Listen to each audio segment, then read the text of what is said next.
Sot jemi mbledhur për ta lansuar një nismë që prek drejt për drejt jetën e qytetarëve tonë, e në mënyrë të veçantë të familjeve të reja.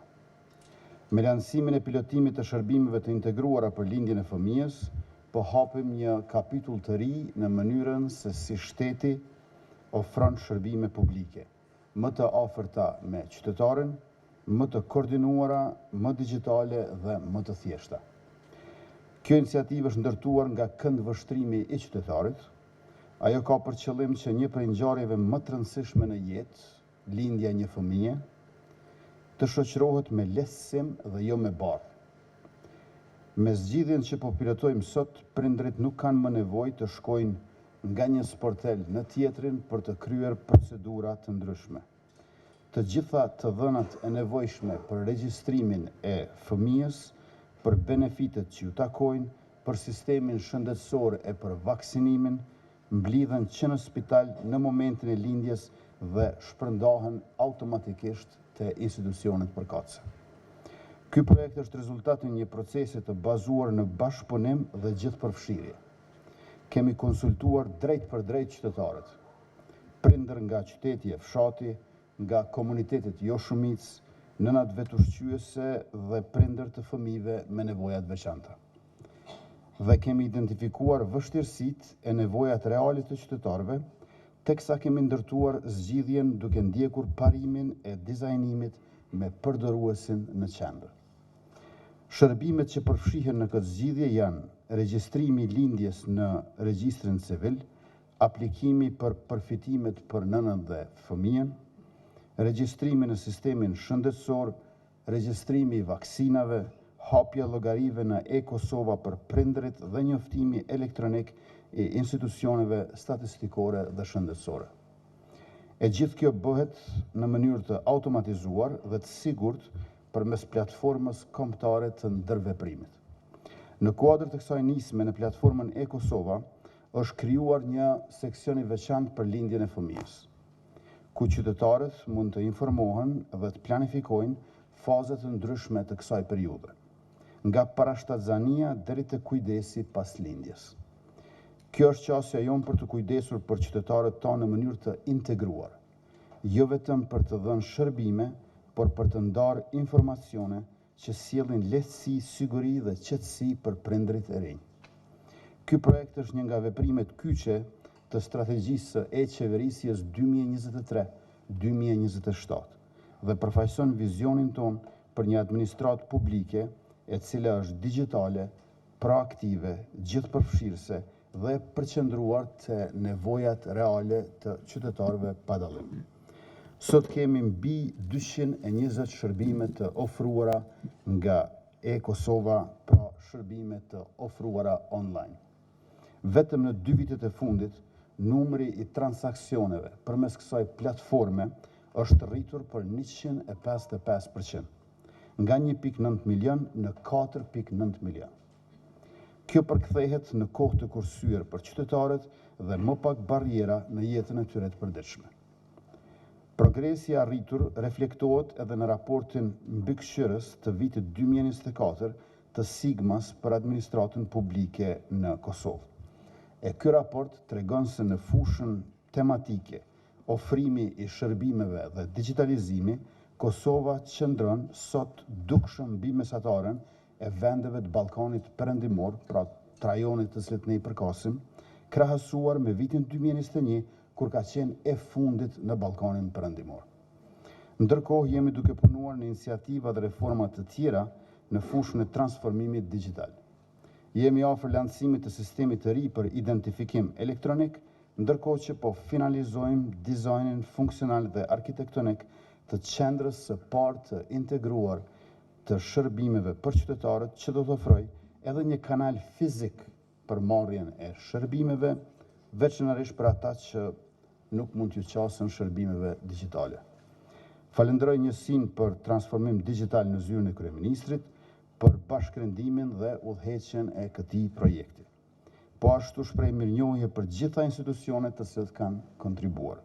Ministrinë e Shëndetësisë, Agjencinë e Regjistrimit Civil, Agjencinë për Shoqëri të Informacionit, Ministrinë e Financave, Punës dhe Transfereve, Agjencinë e Statistikave të Kosovës dhe Institutin Kombëtar të Shëndetësisë Publike.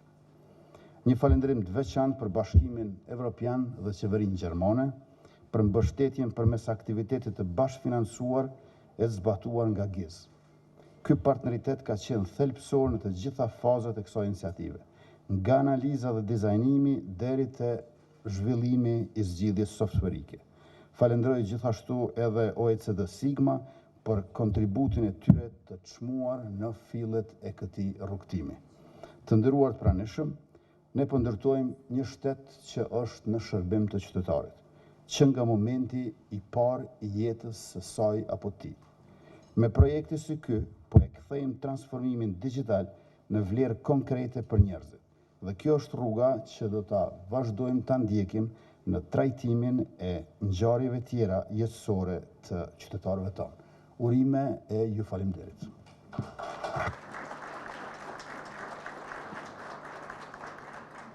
Është kënaqësi e veçantë për mua të jem sot këtu me ju për shënuar një hap të rëndësishëm drejt modernizimit të shërbimeve publike në vendin tonë. Qasja e shërbimeve të bazuara në ngjarje jetësore përfarson një transformim rrënjësor në mënyrë se si qytetarët ndërveprojnë me institucionet, duke sjellë shërbime tek qytetari në momentet më të rëndësishme të jetës së tyre. Në shëndetësi, kjo qasje ka rëndësi të veçantë, pasi momentet si lindja e një fëmije kërkojnë reagim të shpejtë, mbështetje gjithëpërfshirëse dhe koordinim të plot ndërinstitucional. Projekti Lindja e fëmijës përfarson një model të suksesshëm të inovacionit të nxitur nga nevojat reale të qytetarëve dhe përfshirja e tyre në dizajnimin e shërbimeve. Ky projekt ka involvuar shumë institucione, duke përfshirë Ministrinë e Shëndetësisë, Agjencionin e Regjistrimit Civil, Ministrinë e Financave, Punës dhe Transfereve, Agjencinë e Statistikave të Kosovës, Institutin Kombëtar të Shëndetësisë Publike, SHSKUK-n e shumë partnerë të tjerë.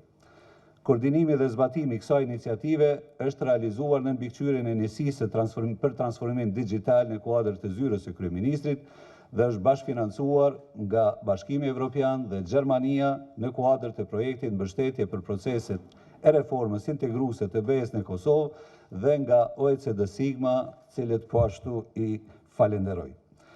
Kjo platformë sotverike do të mundsojë ofrimin e shërbimeve proaktive për prindërit e ri, duke dërguar në mënyrë elektronike të dhënat e mbledhura në spital tek të gjitha institucionet përkatëse, duke shmangur kështu nevojën që prindërit të vizitojnë këto institucione për të aplikuar për këto shërbime. Mundson digitalizimin dhe ofrimin proaktiv të shërbimeve thelbësore për nënën dhe fëmijën, si regjistrimi civil, regjistrimi në sistemin shëndetësor, aplikimi dhe përfitimet për vaksina. Një arritje veçantë është edhe digitalizimi i fletorës së fëmijës përmes sistemit Basic HIS, e cila do të lancohet së shpejti në platformën e-Kosova. Të nderuar pranishëm, digitalizimi i shëndetësisë mbetet një nga prioritetet kyçe të transformimit publik në vendin tonë. Në kuadër të strategjisë së SISH-it, pritet implementimi i instrumentit Blueprint, një vegël standardizuese që do të shërbejë si udhërrëfyes për zhvillimin dhe integrimin e të gjitha sistemeve shëndetësore digjitale në nivel kombëtar. Objektivi është krijimi i një platforme të unifikuar që lejon qasje të menjëhershme në informata shëndetësore për të gjithë qytetarët dhe profesionistët e shëndetit, duke përmirësuar ndjeshëm cilësinë e kujdesit dhe marrjen e vendimeve të bazuara në të dhëna të sakta. Më lejoni në fund edhe një herë të shpreh falënderimin për të gjithë akterët e përfshirë në këtë iniciativë dhe për kontributin dhe angazhimin maksimal të tyre gjithmonë për të mirën e qytetarëve të vendit tonë dhe shërbimeve sa më të mira për ta. Faleminderit shumë edhe një herë.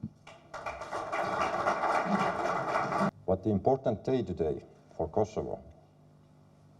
Today, Kosovo has taken major step in digitalization, innovation by launching its first proactive live event service, starting with childbirth registration. This enables healthcare personnel to automatically register newborns and process application for maternity and child allowances, as well as vaccinations.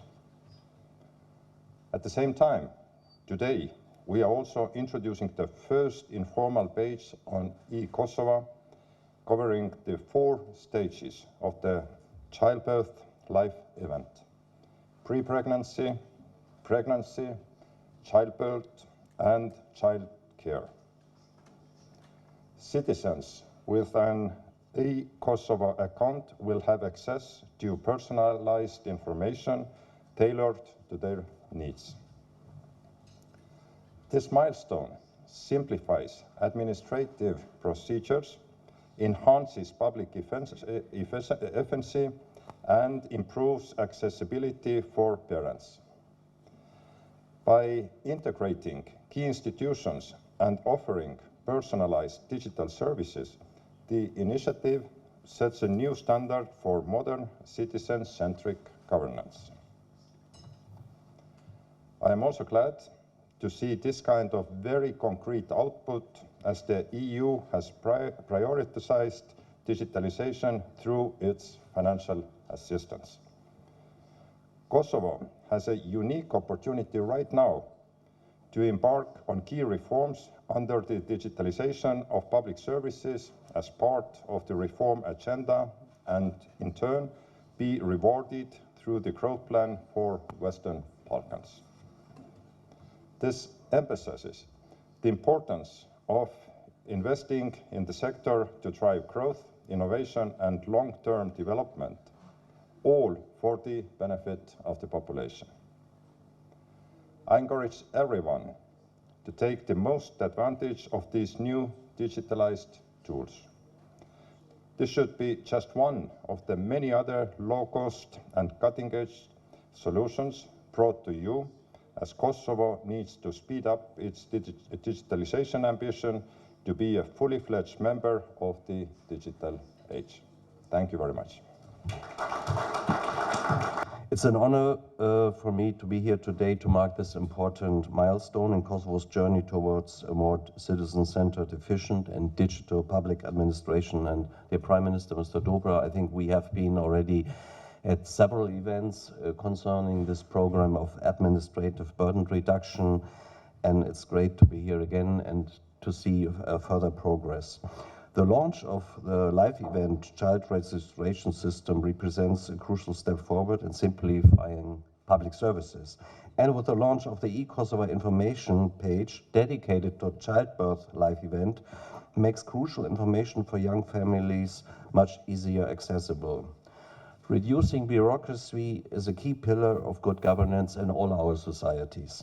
Too often citizens face unnecessary hurdles that complicate access to essential services. Digital solutions, streamlined processes, and minimized paperwork not only makes life easier for the citizens, but it also helps to strengthen trust between citizens and public institutions.